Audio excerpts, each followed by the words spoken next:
When you see a firefly, what do you think? Maybe you think it's cool, exciting, adventurous.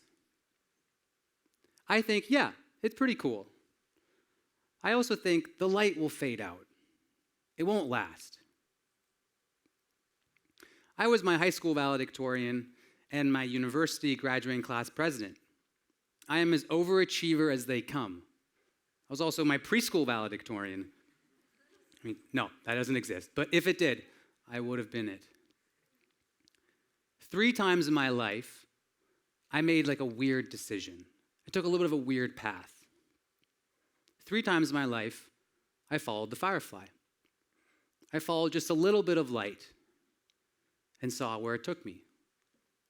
All I needed was a little bit of light, and it took me down a new path. As a humor consultant and an organizational psychologist, I've spent many years analyzing happiness and culture and how the brain works.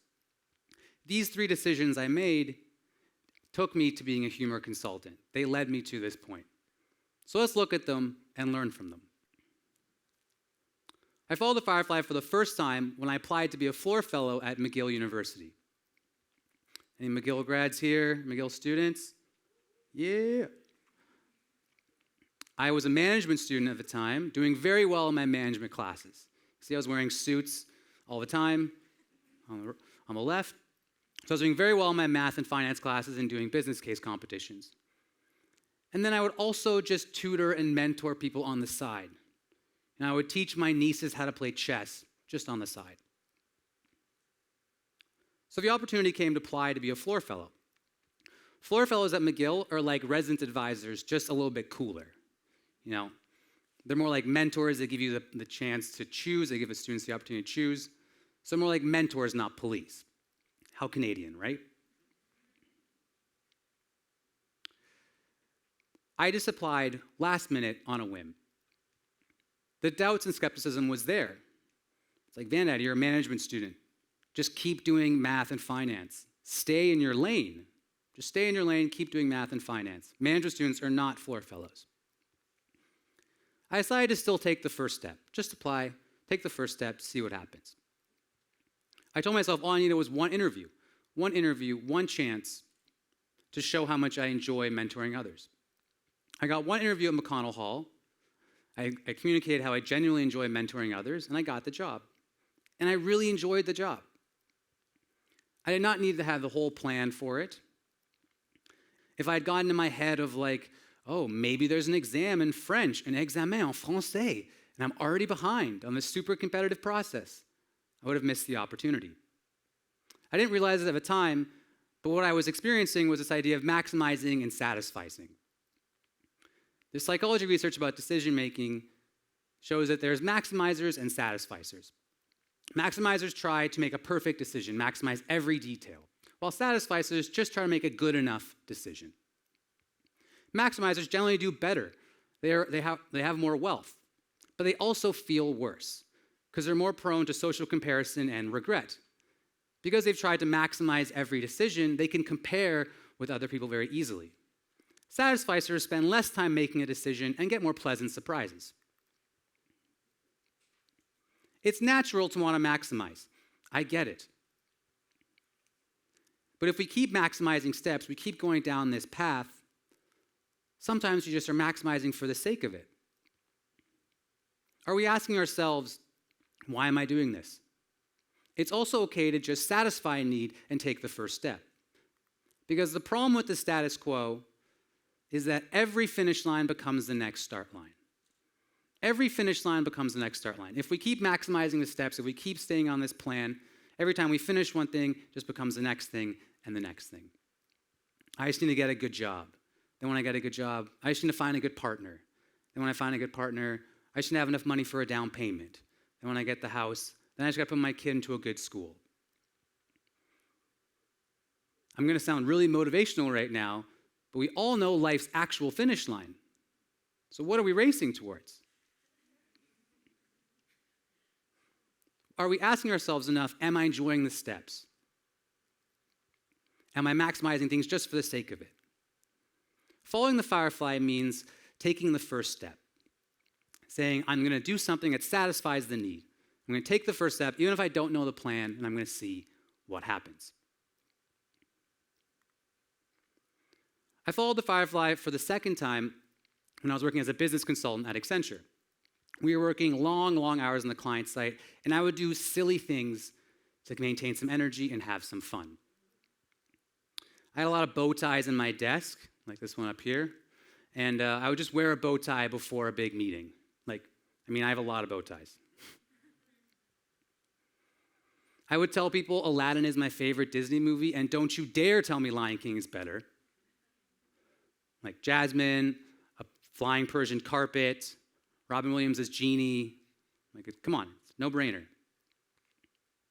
I would force people to watch Disney's Aladdin with me at lunchtime, and then I'd force those same people to watch my childhood production of Aladdin after work,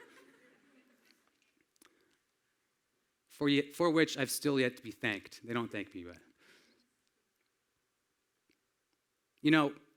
when I was doing these things at work, the skepticism was still there. There was doubts in my mind. It was like, Vandad, this is the consulting industry. They're paying you extra hourly to advise them. Come on. You're in back-to-back-to-back meetings. You don't even have enough time to schedule an individual meeting to cry by yourself. So you think you have time to do humor and joy in the workplace? I still decided to do it. I still decided to be spontaneous at work and sprinkle a little bit of joy into work. So one year, my company was running in a 10K charity race. This is my Romanian coworker, Cornelius. He kept telling me how fast he was. He kept saying, oh man, I'm going to beat you. He kept telling me he was going to win the race and how fast he was. He kept poking and poking. And I was like, Cornelius, haven't you listened to my TEDx talk? Every finish line is another start line. I don't want to race. He just kept going and going. The normal path would have been, Cornelius, I don't want to race. But this little firefly in me thought, how can I make this more fun? So I said, all right, Cornelius, I'll race. But how about we both learn each other's national anthems? I'll learn the Romanian national anthem. You learn the Canadian national anthem in English et en français. And the loser has to sing the winner's national anthem at the next team event. He was in. It's a deal. All right, so race day comes. Who do you think won? Me. Of course I won. I'm the one giving the TEDx talk, not Cornelius. So afterwards, Cornelius sang the Canadian national anthem in English et en français for all of our coworkers, and it was horrible. It was tone deaf. It was horrible. He is no Celine Dion. But it was also awesome. It was a great team-building event, and it's a lasting memory we still talk about today.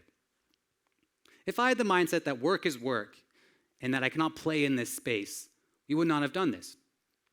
Things like Bow Tie Tuesdays wouldn't have started at my old company. Learn Your Coworkers' National Anthem Days wouldn't have started either. After this event, a lot of our coworkers learn each other's national anthems just out of curiosity, just want to learn about other people's cultures. The psychology idea I was playing with at the time was locus of control. So the way we can view the world is through an internal locus of control or an external locus of control. People who have an internal locus of control view the world as something they can play with, view the world as something they can interact with. And they say, I'm going to play in this space that I can. Someone with an external locus of control views the world as happening to them. Someone with an internal locus of control generally are happier because they have more agency. They have more agency. They say, I'm going to make the most of this space that I have, and I'm going to play in that space. When I decided to race with Cornelius and learn his national anthem, I decided that, even if the outcome is not a win, I still had agency. I still got the happiness that I got to do what I wanted. This slide's purely selfish. No psychology behind it here. Also an example of playing in the space that you can. This is my dog that was raised in the Caribbean before we adopted him. And he enjoys playing in the snow. He said, the snow is really high today, but I'm still going to play in that space. Following the firefly means keeping an internal locus of control and playing in the space that you can. Taking the first two steps these two times helped me follow the Firefly for an even bigger life decision. Humor has always been a passion of mine. It's that little bit of light that provides magic. I did my master's in organizational psychology at the London School of Economics, and I wrote my thesis on humor in the workplace. All my friends were getting MBAs at the time. Nothing against MBAs, but I want to do something a little bit different. I want to do something a little more unique. I felt like there should be more humor in the workplace, and I felt it was a unique idea at the time. Then I saw someone else already had a TEDx talk about it. I could have said, damn, someone's already planned this. Someone's already maximized this. Part of me did say that. Then another part of me also said, what if I offered to help? What if I just offered to help with whatever the business needed? Now, if I believe in this idea, all I need to do is grow the idea. I don't need the fanciest job title. The skepticism and critical thinking was still there. Humor at work sounds like a pipe dream. One of my friends was like, Vandad, are you sure? You're a math guy. You can quantify this risk in seconds. It's like, yeah, that was my best friend at the time, too. I still decided to take the first step. So I had the option to return to consulting and do a little bit of humor on the side, or go work in the humor space full-time with this one person I knew in New York. Kind of knew. As in, I'd sent him 2 emails. I was like, all right, I'll move to New York, and I'll just do whatever work the business needs. No work is beneath me. I don't have an ego. I'll just do whatever the business needs. My first big project was the Corporate Humor Awards, where we would celebrate and recognize companies that use humor effectively in the workplace. So we're talking like positive, inclusive humor, like forcing people to watch Aladdin with you over and over and over again. Then over time, we did more leadership trainings for university students and consulting clients. I actually had a full circle moment when we did a leadership training for my former colleagues at Accenture. It was really cool. I used to be a business consultant before, and now I'm still a consultant. Just a humor consultant has a bigger impact. We talk about how to increase productivity and also joy, and also improve organizational culture. And over time, Andrew and I became a team. We became a team and we became friends. And we went further together. Now we've worked with over 300 organizations around the world on how to bring more humor into the workplace and how to spark creativity and improve organizational culture. Following the Firefly intentionally even surprised myself. It was like a surprise gift. You know, I was raised in an immigrant family. English is my 3rd language, and I'm good at math. It has humor consultant written all over it, right? I viewed work as work growing up. My goal in life was actually not to hate my job. I thought that, you go to work, you work hard, and then you work out afterwards and feel refreshed and come home. I never wanted to take out my work challenges or stresses on my family or my friends. So that was the work formula for me. Just don't hate your job. It's the arranged marriage version of work. You learn to love the company you work for, and statistically, these relationships last longer. By following the Firefly to humor consulting and humor training, I surprised myself that even an immigrant who didn't have the luxury of joy sometimes can enjoy his job. And other people who saw this transformation in me felt inspired to want that transformation in themselves. Now the critical thinking and doubts from before have changed into a pleasant surprise.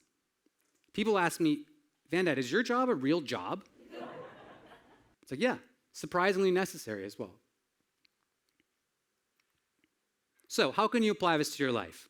What can you do?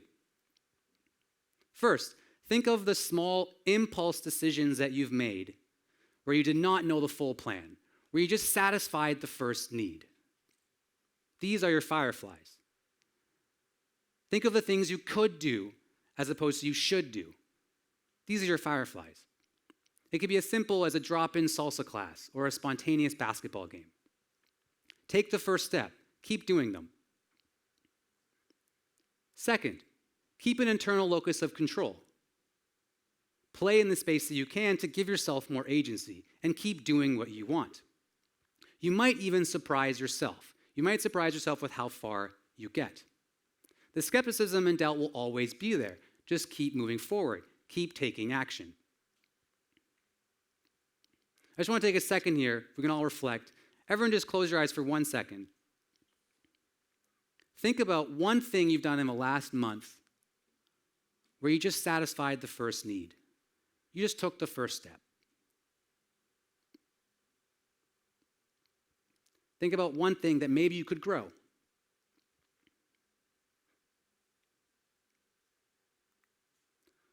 So I'm not saying quit everything and become a mermaid, obviously. Like, don't go chasing random insects in a field.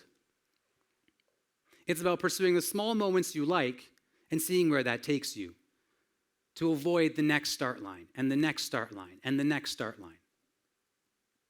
I still like math. I still enjoy it. It's still a big part of my life.